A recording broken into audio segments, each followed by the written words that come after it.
Hello students, आप सबको अपने चैनल में स्वागत करती हूँ। आज का ये वीडियो क्लास 9th का साइंस जो कि हम लोग फिजिक्स पढ़ रहे थे, ठीक है। तो इससे पिछले वीडियो में हम लोग कार्य तथा ऊर्जा का कंप्लीट वन शॉट थ्योरी इसका पढ़ चुके हैं। आज जो है हम इसका अध्याय के यानी कि कार्य ऊर्जा और शक्ति इसके बीच का जो प्रश्न उत्तर है बुक में, ठीक है, उसको हम हल करेंगे और फिर अभ्यास के भी कुछ प्रश्न हल करेंगे, क्योंकि अभ्यास में ज़्यादा क्वेश्चन है ना। वीडियो लॉन्ग हो जाएगा तो हम इसको 2 पार्ट में कंप्लीट करेंगे आज अध्याय के बीच का। और ये देखिए अभ्यास का कितना है, क्वेश्चन 1 से है ना 21 क्वेश्चन है। तो देखते हैं जहाँ तक हो पाता है आज हम लोग करने की कोशिश करते हैं, ठीक है। तो यदि आप इसका कार्य तथा ऊर्जा इसका थ्योरी नहीं देखे हैं तो चैनल पर प्लेलिस्ट बना हुआ है, आप वहाँ से जाके देख सकते हैं, ठीक है। बिल्कुल कम समय में यानी कि लगभग 40 मिनट में आपका एक चैप्टर जो है कवर हो जाता है। बिल्कुल NCERT का ही हर टॉपिक पॉइंट टू पॉइंट, जैसे कि आपको 100% जो है वो कंटेंट मिल जाएगा और कम समय में जो है आपकी तैयारी बेहतर हो जाएगी। तो चलिए बिना देरी के शुरू करते हैं कार्य ऊर्जा और शक्ति का प्रश्न उत्तर, ठीक है। तो अध्याय के बीच को पहले हल करेंगे। पहला क्वेश्चन है, देखिए पेज नंबर 129। प्रश्न है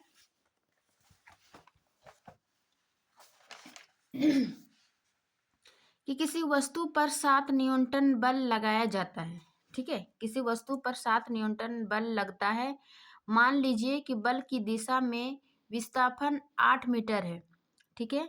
तो चित्र अनुसार ये देखिए कोई पर इस वस्तु पर 7 न्यूटन का बल लग रही है जिस पर जो इसके विस्थापन 8 मीटर है। मान लीजिए वस्तु के विस्थापन के समय लगातार वस्तु पर बल लगता रहता है, तो इस स्थिति में किया गया कार्य कितना होगा। कार्य पूछ रहा है, ठीक है ना। तो जब हम बल पढ़ रहे थे उसी समय बल बराबर क्या पढ़े थे कि कार्य बराबर बल गुनी विस्थापन, ठीक है ना। क्या दिया हुआ है, F दिया हुआ है 7 न्यूटन, S यानी कि विस्थापन दिया हुआ है 8 मीटर। तो चूंकि W बराबर F गुनी S, तो डायरेक्ट हम 7 न्यूटन यानी कि बल गुनी विस्थापन 7 अट्ठे 56 न्यूटन मीटर आया। लेकिन क्या पूछ रहा है मेरा, कार्य ना, तो कार्य का ऐसा ही मात्रक क्या होता है, जूल। तो हम इस प्रकार यहाँ पर लिखेंगे 56 जूल, ना कि 56 न्यूटन मीटर। ऑप्शन में रहेगा 56 न्यूटन मीटर, 56 न्यूटन मीटर, अलग अलग। तो आपको जो पूछा जाएगा उसी का मात्रक लिखना है। जैसे कार्य पूछ रहा है तो कार्य का सही मात्रक क्या है, जूल। तो हम यहाँ पर 56 जूल लिखेंगे, ठीक है। तो ये हो गया क्वेश्चन नंबर 1, पेज नंबर 129 का। अब नेक्स्ट पेज नंबर देखते हैं, पेज नंबर 130, ठीक है। पहला प्रश्न, जब हम कहते हैं कि कार्य नहीं, हम कब कहते हैं कि कार्य किया गया है। देखिए साइंस में क्या है कि कोई भी कार्य किया है लेकिन फिर भी नहीं लगता है कार्य किया है, लेकिन कब कहेंगे कि कार्य किया है। देखिए कब कहेंगे कि वस्तु कार्य होने के लिए 2 दशाओं का होना आवश्यक है ना। कार्य करने के लिए 2 कंडीशन, 2 दिशाओं का होना जरूरी है, दशाओं का। जैसे कि पहला, वस्तु पर कोई बल लगना चाहिए, ठीक है। वस्तु पर कोई बल लग रहा है कोई वस्तु पर, और वह वस्तु जो है बल लगने पर वह वस्तु विस्थापित होना चाहिए, यानी कि परिवर्तन होना चाहिए, अपना स्थान चेंज होना चाहिए। तभी जो है साइंस मानेंगे कि कार्य हो रहा है। एक बल लग रहा है, ऊपर से उस बल लगने से उस वस्तु पर विस्थापित होना चाहिए, ठीक है। यानी कि अपना स्थान परिवर्तन होना चाहिए, चेंज होना चाहिए। तभी कार्य होने के लिए जो है ये 2 दशाओं का होना आवश्यक है। तो ये पहला हो गया कि क्या कब हम कब कहेंगे कि कार्य किया गया है। तो ये 2 कंडीशन में कहेंगे कि कार्य किया गया है, ठीक है। फिर नेक्स्ट क्वेश्चन, जब किसी वस्तु पर लगने वाला बल इसके विस्थापन की दिशा में हो तो किए गए कार्य के व्यंजक लिखिए। यानी कि व्यंजक पूछ रहा है, ठीक है ना, कि यानी W बराबर क्या होता है कि जब किसी वस्तु पर बल लग रही है और इसके विस्थापन की दिशा में हो, ठीक है ना। तो क्या है कि किसी वस्तु पर किया गया क्या, उस वस्तु पर लगने वाले बल तथा विस्थापन के क्या होता है, गुणनफल होता है। यानी कि W बराबर क्या हो जाएगा, बल गुनी विस्थापन। जब कोई वस्तु पर बल लग रही है और उसी दिशा में विस्थापन हो रही है ना, विस्थापन हो रही है, तो W बराबर F गुनी F होगा। ये इसका व्यंजक सूत्र होगा, फॉर्मूला। ठीक है ना। दूसरा है, अब तीसरा है कि 1 जूल कार्य को परिभाषित कीजिए। 1 जूल क्या है, यानी कि कार्य का SI मात्रक क्या है, जूल। तो 1 जूल कार्य को परिभाषित कीजिए। 1 जूल क्या होता है, तो देखिए 1 जूल कार्य से आप क्या समझते हैं या फिर उसको परिभाषित करें। 1 जूल क्या होता है, किसी वस्तु पर किए गए कार्य की वह मात्रा है जब 1 न्यूटन का बल वस्तु को बल की दिशा में 1 मीटर विस्थापित कर दे। देखिए कहने का मतलब है कि कोई वस्तु पर यदि हम 1 न्यूटन बल लगा रहे हैं, ठीक है ना, 1 न्यूटन बल लगाते हैं तो वो 1 मीटर ही विस्थापित होगा। नहीं कि ना कि हम 1 मीटर बल लगा रहे हैं तो वो वस्तु मेरा 8 मीटर विस्थापित होगा। तो ये 1 जूल से का मतलब है कि 1 जूल यदि कार्य कर रहे हैं तो एक, है ना, 1 मीटर ही विस्थापित होगा। तो इसीलिए 1 जूल बराबर 1 न्यूटन मीटर होता है ना। ये जूल मैन है। 1 जूल बराबर 1 न्यूटन मीटर।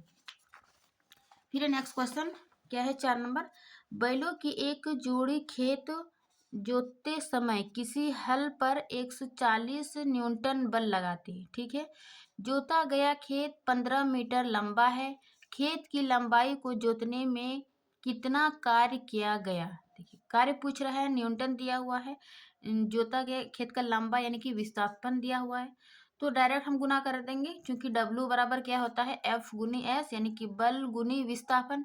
तो बल कितना है मेरा 140 न्यूटन और विस्थापन कितना हुआ 15 मीटर। तो 140 गुनी 15 यानी कि 2100 न्यूटन मीटर। अब चूंकि कार्य पूछ रहा है तो कार्य का SI मात्रक क्या लिखेंगे, 2100 जूल। ये इसका आंसर रहेगा, यहीं पे डायरेक्ट लिख दिए। फिर इसके नेक्स्ट पेज में, ठीक है, नेक्स्ट पेज का क्वेश्चन क्या है, पेज नंबर 134 है ना, 134। पहला प्रश्न है कि किसी वस्तु की गतिज ऊर्जा क्या होती है।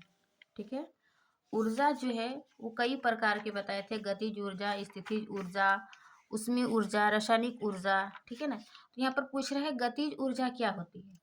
ठीक, क्या होती है, बस डिफिनेशन पूछा है। तो गतिज ऊर्जा क्या होती है कि किसी वस्तु में उसकी गति के कारण जो उसमें निहित ऊर्जा होती है ना, निहित ऊर्जा को गतिज ऊर्जा कहते हैं। जब कोई वस्तु गति कर रही है तो उसमें वो है प्रेजेंट गति के कारण ऊर्जा, उसी को क्या कहेंगे, गतिज ऊर्जा कहेंगे। ठीक है, किसी वस्तु की गतिज ऊर्जा उसकी चाल के साथ क्या होती है, बढ़ती है। और गतिज ऊर्जा का फॉर्मूला क्या है, इसको ई के से सूचित किया जाता है। और ई के यानी कि काइनेटिक एनर्जी बराबर हाफ mv², जहाँ पर m जो है वो द्रव्यमान है, v क्या है, वस्तु का वेग है। तो इस प्रकार ये गतिज ऊर्जा के बारे हो गया। अब दूसरा प्रश्न है, किसी वस्तु की गतिज ऊर्जा के लिए व्यंजक लिखो। देखो व्यंजक लिखो, यानी कि गतिज ऊर्जा का व्यंजक क्या हो जाएगा, ये जो कि क्या, काइनेटिक एनर्जी बराबर हाफ mv² है ना। इसको ई के से यानी कि काइनेटिक एनर्जी से गति ऊर्जा को सूचित करते हैं। पहला डिफिनेशन हो गया, दूसरा उसका व्यंजक सूत्र हो गया। अब तीसरा पूछ रहा है कि 5 मीटर प्रति सेकेंड के वेग से, यानी कि वेग दिया हुआ है मेरा, ठीक है, 5 मीटर प्रति सेकेंड के वेग से गतिशील किसी m द्रव्यमान की वस्तु की गतिज ऊर्जा 25 जूल है। ठीक है ना, यानी कि गतिज ऊर्जा दी हुई है और क्या दिया हुआ है, वेग दिया हुआ है। ठीक, यदि इसके वेग को दोगुना कर दिया जाए, क्या कह रहा है कि यदि इसके वेग को दोगुना कर दिया जाए तो इसकी गतिज ऊर्जा कितनी हो जाएगी। और फिर यदि इसके वेग को 3 गुना कर दिया जाए, पहले 2 गुना फिर 3 गुना बढ़ा दिया जाए तो इसकी गतिज ऊर्जा कितनी हो जाएगी।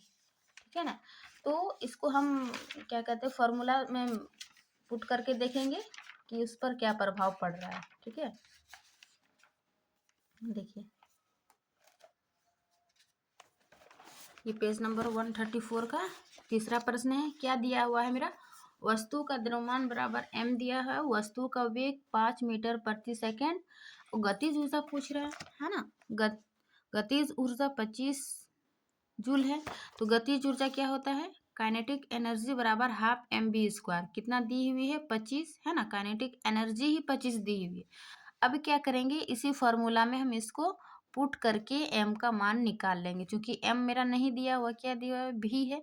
तो half m into v², v कितना दी हुई है, 5, तो 5 का स्क्वायर है ना, 25 हो जाएगा। यहाँ हाफ m 25², इधर 25, ठीक है ना। अब क्या करेंगे इधर 25 है ना, हाफ m 25², इसको क्या करते हैं, हाफ m बराबर है ना, इधर ही रहने देते हैं, हाफ क्या है, हाफ m बराबर 25, 25, ये तो कोना कोनी गुना हो जाएगा, ठीक है। यहाँ पे 25 बराबर हाफ m 25²। तो यहाँ पर जब हल करते हैं तो इसको कोना कोनी गुना कर देते हैं, 25 दूनी 50 है ना, देखो क्या हो जाएगा, 25 दूनी 50 बराबर इधर क्या हो जाएगा, m है ना, m और क्या बचा, 25। यानी कि इसको m, चूंकि m का मान निकालना है तो 25 m बराबर, यहाँ पर देखिए गलत हो गया, तो m बराबर यहाँ पर क्या हो जाएगा, 50/25 है ना। इसी को यहाँ पर हल किया, 50/25 में क्या निकला मेरा, पटा दिया, 25 दूनी 50, तो ये क्या निकला, m मतलब वस्तु का द्रव्यमान 2 kg है ना, 2 kg निकला, कितना, वस्तु का द्रव्यमान। यहाँ पर यही पूछ रहा था, पहला कंडीशन कि 5 मीटर वेग से गतिशील है ना 25 जूल, यदि इसके वेग को दोगुना कर दिया तो ये सबसे पहले मेरा क्या निकला, m निकला। अब क्या क्या कह रहा है कि इसी फॉर्मूला से, क्योंकि मेरा m नहीं दिया हुआ था तो हाफ mv² है, m भी निकल गया। अब इसको दोगुना करने पर, पहला कंडीशन बोल रहा है दोगुना कर दिया जाए और दूसरा कंडीशन 3 गुना कर दिया जाए। तो पहला कंडीशन यानी दोगुना करके देखते हैं कि जब वेग को दोगुना कर दिया जाए तो वस्तु का द्रव्यमान बराबर m है ना। तो वेग बराबर क्या हो है, पहले से 5, उसको दोगुना कर देते हैं, यानी कि 5 दूनी 10 m², मीटर प्रति सेकंड हो जाएगा, है ना। अब इसको फॉर्मूला में बैठाते हैं कि काइनेटिक एनर्जी बराबर हाफ mv², हाफ m मेरा क्या निकला, 2 है ना, 2 kg, गुनी अब क्या लिखेंगे, दोगुना किए तो 10, तो v² यहाँ 10 दूनी 100, ठीक है ना। और यहाँ पर 2 2 कट गया, 10 दूनी क्या निकला मेरा, 100 जूल। और स्थिति 2 में क्या है कि जब वेग को 3 गुना कर दिया जाए, ठीक है ना, वेग को 3 गुना कर देंगे तो 5 दिया 15 मीटर प्रति सेकेंड। अब इसका फॉर्मूला में बैठाते हैं, काइनेटिक एनर्जी बराबर half mv², half m2 into 15 गुनी 15, तो 15, ये 2 2 कट गया, 15 गुनी 15 क्या निकला मेरा, 225 जूल। तो देखिए जब वेग को 2 गुना किए तो मेरा जूल जो है, गतिज ऊर्जा जो है 100 जूल निकला, और जब वेग को 3 गुना किए तो गतिज ऊर्जा क्या निकला, 225 जूल। तो इस प्रकार इसको प्रश्न में पूछ रहा था, ठीक है ना, कंडीशन करके तो उसको उसी फॉर्मूला में पुट करके निकाल देना है कि क्या होगा। फिर अब नेक्स्ट पेज का प्रश्न देखते हैं।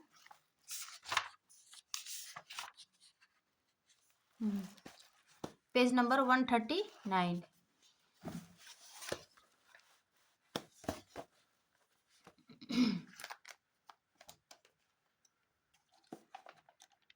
शक्ति क्या है, देखिए जब हम शक्ति क्या है तो देखिए शक्ति क्या है कि प्रति एकांक समय में किए गए कार्य को क्या कहेंगे, शक्ति कहेंगे, या फिर कार्य करने की दर को शक्ति कहेंगे, ठीक है। तो इस प्रकार इसको डिनोट करते हैं।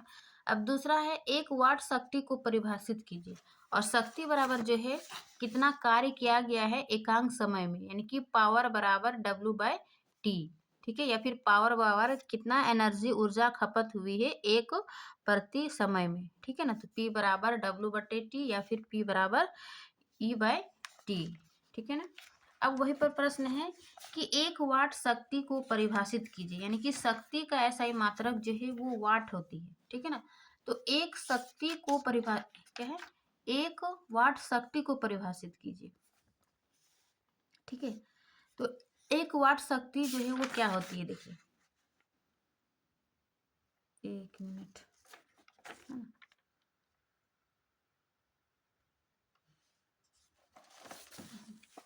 क्योंकि शक्ति का ऐसा मात्रक वाट है। तो ये जो ब्रिटेन के एक महान वैज्ञानिक जेम्स वाट थे, उसी के सम्मान में शक्ति के ऐसा मात्रक वाट रखा गया। तो 1 वाट बराबर क्या होता है कि 1 जूल, यानी कि कितना उस पर कार्य किया गया है, ठीक है ना, जूल इतना सेकंड में। तो 1 वाट बराबर 1 जूल प्रति सेकेंड, यही इसका जो है वो 1 वाट बराबर हो जाएगा। इसको डेफिनेशन में लिख लेना, ठीक है।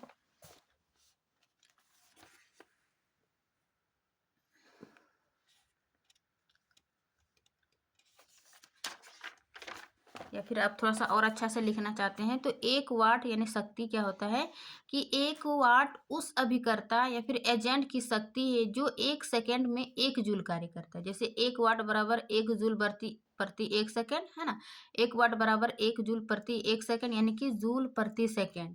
ये क्या हो जाएगा, 1 वाट शक्ति, ठीक है। अब इसका नेक्स्ट प्रश्न है, प्रश्न नंबर 3। एक लैंप 1000 जूल विद्युत ऊर्जा 10 सेकेंड में व्यय करता है। यानी कि एक लैंप है जिसकी ऊर्जा कितनी है, 1000 विद्युत ऊर्जा है और 10 सेकेंड में व्यय करता है, मतलब खपत करते। तो इसकी शक्ति क्या होगी, देखिए क्या दिया हुआ है, W है ना, W बराबर 1000 जूल और समय दिया हुआ है 10 सेकेंड। तो P बराबर क्या जानते हैं, शक्ति बराबर कार्य बटे समय, यानी कि P बराबर W/T। अभी हम देखें तो उसी फॉर्मूला हम पुट कर देंगे, 1000 बटे 10 सेकेंड, ये शून्य कट गया, क्या बचा मेरा 100 जूल प्रति सेकेंड, ठीक है ना। अब हमको क्या पावर पूछ रहा है, शक्ति पूछ रहा है, तो शक्ति का ऐसा ही मात्रक क्या होता है, वाट। तो हम इसको यहाँ पर 100 वाट लिखेंगे, ठीक है ना। तो इस प्रकार ये मेरा तीसरा प्रश्न हल हुआ। चौथा प्रश्न है, औसत शक्ति को परिभाषित करें, ठीक है। क्या पूछ रहा है, औसत शक्ति। तो औसत शक्ति बराबर जो होता है, देखिए किसी अभिकर्ता यानी कि एजेंट की शक्ति समय के साथ बदल सकती है, ठीक है, इसलिए उसकी औसत शक्ति की गणना की जाती है। तो औसत शक्ति बराबर क्या होता है, कुल कार्य बटे कुल समय। फॉर्मूला वही होगा लेकिन इसको औसत शक्ति में भी लिखेंगे कि कितना कुल कार्य किया गया है। क्या क्या होता है, कभी कभी शक्ति समय के साथ बदल सकती है, इसलिए इसको डायरेक्ट शक्ति ना निकाल के औसत शक्ति निकालते हैं और उसका कुल किया गया कार्य और बट्टे कुल समय लिखते हैं, है ना। तो इस प्रकार इसकी औसत शक्ति की गणना की जाती है। ये मेरा चौथा प्रश्न भी समाप्त। अब हम नेक्स्ट पेज का प्रश्न देखते हैं। देखिए नेक्स्ट पेज का प्रश्न अब नहीं है, अब हम अभ्यास का प्रश्न हल करेंगे, ठीक है। जितने भी अध्याय के बीच का प्रश्न था उन सभी प्रश्नों को हम देख चुके हैं, है ना, हल कर चुके हैं। अभ्यास का देखते हैं हम कहाँ तक करते हैं आज। फिर है पहला प्रश्न क्या है कि निम्न सूचीबद्ध क्रियाकलापों को ध्यान से देखिए, ठीक है।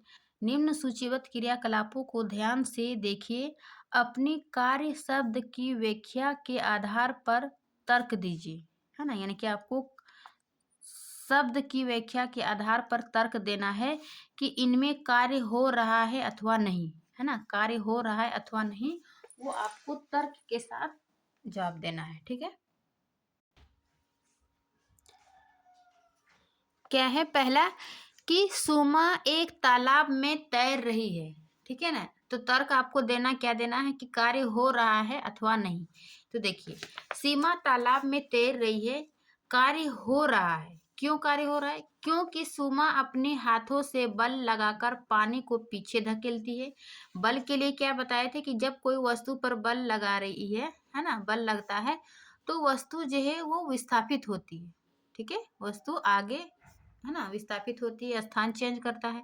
तो जब सुमा अपने हाथों से बल लगा रही है यानी कि पानी है ना, पानी को पीछे धकेलती है, जिसके कारण उसका विस्थापन वो आगे की ओर विस्थापन आगे की ओर हो रहा है, तब वो तैर पा रही है। इससे ये क्या है कि उसमें कार्य हो रहा है, ठीक है। अब दूसरा है कि एक गधे ने अपनी पीठ पर बोझ उठा रखा है। देखिए एक गधे ने अपने पीठ पर क्या है, बोझ उठा रखा है। देखिए साइंस में क्या है कि इसमें कार्य नहीं हो रहा है। क्यों, क्योंकि कार्य होने के लिए क्या दो शर्त है, बल तो लग रहा है, साथ ही क्या उसमें विस्थापित होना चाहिए, विस्थापन होना चाहिए, ठीक है ना। क्योंकि गुरुत्वीय कार्य नहीं हो रहा है, क्योंकि गुरुत्वीय बल ऊर्ध्वाधर नीचे कार्य कर रहा है जबकि विस्थापन नहीं हो रहा है।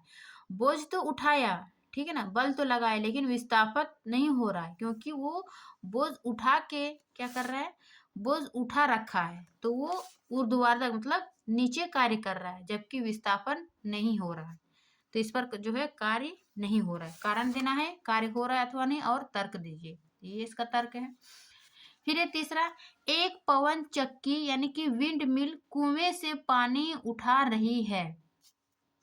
क्या है, एक पवन चक्की कुएं से पानी उठा रही है, तो क्या होगा कि इसका हो जाएगा कि कार्य हो रहा है। क्यों, क्योंकि पवन चक्की जो है वो बल लगाकर पानी ऊपर उठा रहा है, ठीक है ना, बल लगा रहा है और पानी ऊपर उठा रहा है, अर्थात बल लगने पर पानी का विस्थापन हो रहा है, ठीक है, तो ये इसका तर्क है। फिर है नेक्स्ट, एक हरे पौधे में प्रकाश संश्लेषण की क्रिया हो रही है, ठीक है, प्रकाश संश्लेषण की क्रिया हो रही है, तो कार्य हो रहा है अथवा नहीं। तो देखिए प्रकाश संश्लेषण के लिए ना कौन सा है, तो क्या हो जाएगा कि एक कार्य नहीं हो रहा है क्योंकि यहाँ ना तो बल लग रहा है और ना ही विस्थापन हो रहा है। प्रकाश संश्लेषण वो सूर्य की उपस्थिति में क्या करते हैं, पत्ती अपने भोजन का निर्माण करते हैं, तो यहाँ पर जो है वो कार्य नहीं होगा क्योंकि ना तो बल लग रहा है और ना ही विस्थापन हो रहा है, ठीक है। अब नेक्स्ट है कि एक ट्रेन इंजन को खींच रहा है, एक क्या है, ट्रेन, एक इंजन ट्रेन को खींच रहा है, तो क्या होगा, कार्य हो रहा है क्योंकि इंजन जो है वो बल लगाकर ट्रेन को खींच रहा है, अर्थात विस्थापन हो रहा है ना, ट्रेन को अपनी ओर खींचना यानी कि वो स्थान परिवर्तन हो गया, विस्थापन हुआ, तो ये कार्य हो रहा है। फिर नेक्स्ट क्या है कि अनाज के दाने जो है वो सूर्य की धूप में सूख रहे हैं, अनाज के दाने सूर्य की धूप में सूख रहे हैं, तो इस पर जो है वो कार्य नहीं हो रहा है क्योंकि यहाँ बल और विस्थापन दोनों नहीं लग रहा है ना, धूप में सूख रहा है तो ना तो इसमें कोई बल लग रहा है और ना ही कोई विस्थापन हो रहा है, ठीक है ना, तो यहाँ पर हम जानेंगे कि कार्य नहीं हो रहा है। फिर नेक्स्ट, एक पाल नाव पवन ऊर्जा के कारण गतिशील है ना, एक पाल नाव पवन ऊर्जा के कारण गतिशील है, तो इसका तर्क देना है क्या कि कार्य हो रहा है क्योंकि पवन ऊर्जा के कारण पाल नाव पर बल लगता है और वह गतिशील है, अर्थात विस्थापन हो रहा है, ठीक है ना, तो ये इसका तर्क था किसमें कार्य हो रहा है किसमें नहीं कार्य हो रहा है। अब दूसरा प्रश्न हम देखेंगे, क्या है दूसरा प्रश्न कि एक पिंड को धरती से किसी कोण पर फेंका जाता है ना, यानी कि एक पिंड है, ठीक है, को धरती के किसी कोण पर फेंका जाता है, तो यह एक वक्र पथ पर चलता है और वापस धरती पर आ गिरती है, तो पिंड के पथ के प्रारंभिक अथवा अंतिम बिंदु एक क्षैतिज रेखा में स्थित है, तो पिंड पर जो है वो गुरुत्व बल द्वारा कितना कार्य किया गया, कह रहा है यहाँ पर है कोई वस्तु है जिसको इस प्रकार फेंके कि वो पथ प्रारंभिक और अंतिम बिंदु जो है वो एक क्षैतिज रेखा में स्थित होगा, है ना, और एक वक्र रेखा बनाएगी, है ना, एक वक्र पथ पर वापस धरती पर आ जाती है, यानी कि ऐसे इधर से फेंकते हैं तो एक वक्र बनाकर फिर वापस जो है वो धरती पर ही आ जाती है, और ए और बी जो है वो एक क्षैतिज रेखा पर है, तो क्या पूछ रहा है कि गुरुत्वीय बल द्वारा कितना कार्य किया गया पिंड पर, ठीक है। प्रश्न में क्या दिया है कि पिंड के, इसका आंसर यही हो जाएगा कि पिंड के पथ का प्रारंभिक और अंतिम बिंदु क्षैतिज रेखा पर स्थित है, यहाँ विस्थापन क्षैतिज दिशा में हो रहा है, यानी कि ए से बी, है ना, फिर ए से ऊपर वृत्ताकार होके बी तक चला गया, यानी कि क्षैतिज रेखा में विस्थापित हुआ, जबकि गुरुत्व बल जो है ऊर्ध्वाधर नीचे की ओर कार्य कर रहा है। देखिए जब हम ऊपर फेंके तो ये है ना वक्राकार ऐसे आकृति होकर फिर वो नीचे, यानी कि गुरुत्वीय बल के कारण नीचे की ओर कार्य किया तब ना वापस पृथ्वी पर आ गई, ठीक है ना, अर्थात बल और विस्थापन के बीच 90 डिग्री का कोण बन रहा है, यानी कि देखिए इसके और इसके बीच जो है 90 डिग्री का कोण बन रहा है, अतः क्या क्या कार्य जो है वो शून्य होगा। देखिए 90 डिग्री बनना कार्य के 3 प्रकार बताए थे कि धनात्मक कार्य, ऋणात्मक कार्य और शून्य कार्य, ठीक है ना, तो धनात्मक कार्य में बल की दिशा में विस्थापन होगा, ऋणात्मक कार्य में बल के विपरीत दिशा में विस्थापन होगा,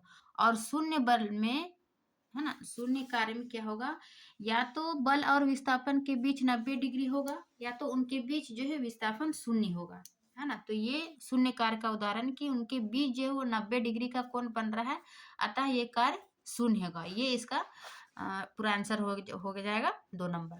ठीक है। अब नेक्स्ट क्वेश्चन 3 का देखते हैं कि एक बैटरी बल्ब जलाती है। ठीक है, एक बैटरी क्या है, बल्ब जलाती है। इस प्रक्रम में होने वाले ऊर्जा परिवर्तनों का वर्णन कीजिए। एक बैटरी क्या है, बल्ब जलाती है, और इस प्रक्रम में जो होने वाले ऊर्जा में जो परिवर्तन हो रहा है उसका वर्णन कीजिए। ठीक है ना। तो तीसरा प्रश्न का आंसर देखिए कि बैटरी में रासायनिक पदार्थ होते हैं, है ना, क्योंकि बैटरी में क्या होते हैं, रासायनिक पदार्थ होते हैं जिनकी रासायनिक ऊर्जा सर्वप्रथम विद्युत ऊर्जा में परिवर्तित हो रही है। यानी कि जब लाइट वगैरह नहीं रहती तो बैटरी से जो यूज करते हैं तो उसमें पहले से रासायनिक ऊर्जा होती है और रासायनिक पदार्थ होते हैं। उस रासायनिक ऊर्जा जो है वो सर्वप्रथम क्या किसमें चेंज होता है, विद्युत ऊर्जा में परिवर्तित होती है।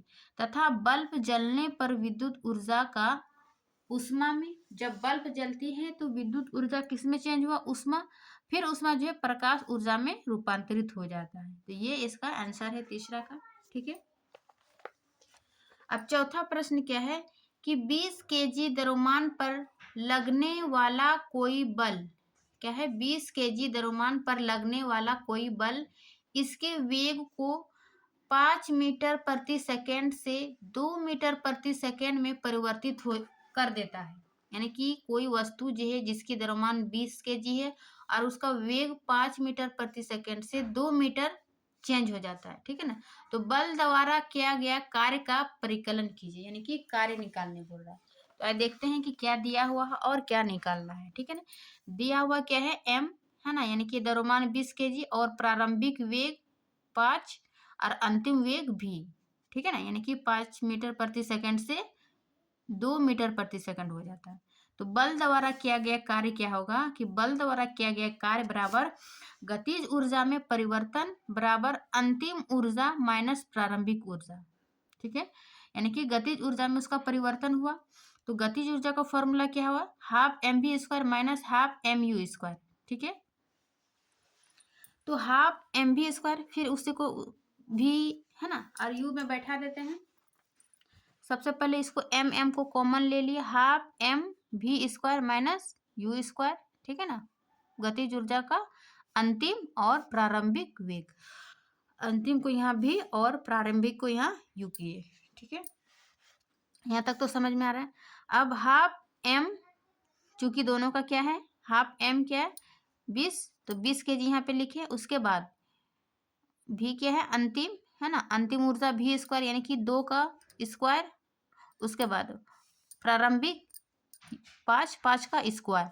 इस प्रकार 2 दूनी 4 और माइनस 5 25। ठीक है ना, तो जब यहाँ 2 और यहाँ कटाते हैं तो 10 आ 10, फिर माइनस 4 में, है ना, 25 गया तो यहाँ पर माइनस 21 हो जाएगा। तो अब 21 गुना 10 कितना हो जाएगा, 210। चूंकि यहाँ पे माइनस है तो माइनस 221 जूल। यानी कि इस पर जो कार्य हो रहा है बल द्वारा किया गया कार्य का परिकलन, तो ये नेगेटिव कार्य हो रहा है, ऋणात्मक कार्य हो रहा है। कितना है, 4 नंबर में। ठीक है ना, क्योंकि इसका मान जो है वो ऋणात्मक आया तो इसका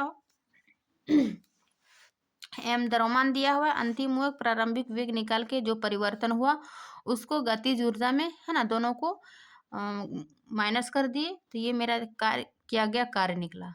ठीक है, ये चौथा प्रश्न था। अब पांचवा प्रश्न देखते हैं कि एक 10 केजी द्रव्यमान का एक पिंड मेज पर, है ना, ए बिंदु पर रखा गया। क्या है, 10 केजी द्रव्यमान का एक पिंड मेज पर ए बिंदु पर रखा गया है, इसे बी बिंदु तक लाया जाता है। यानी कि ए बिंदु से बी बिंदु तक लाया जाता है।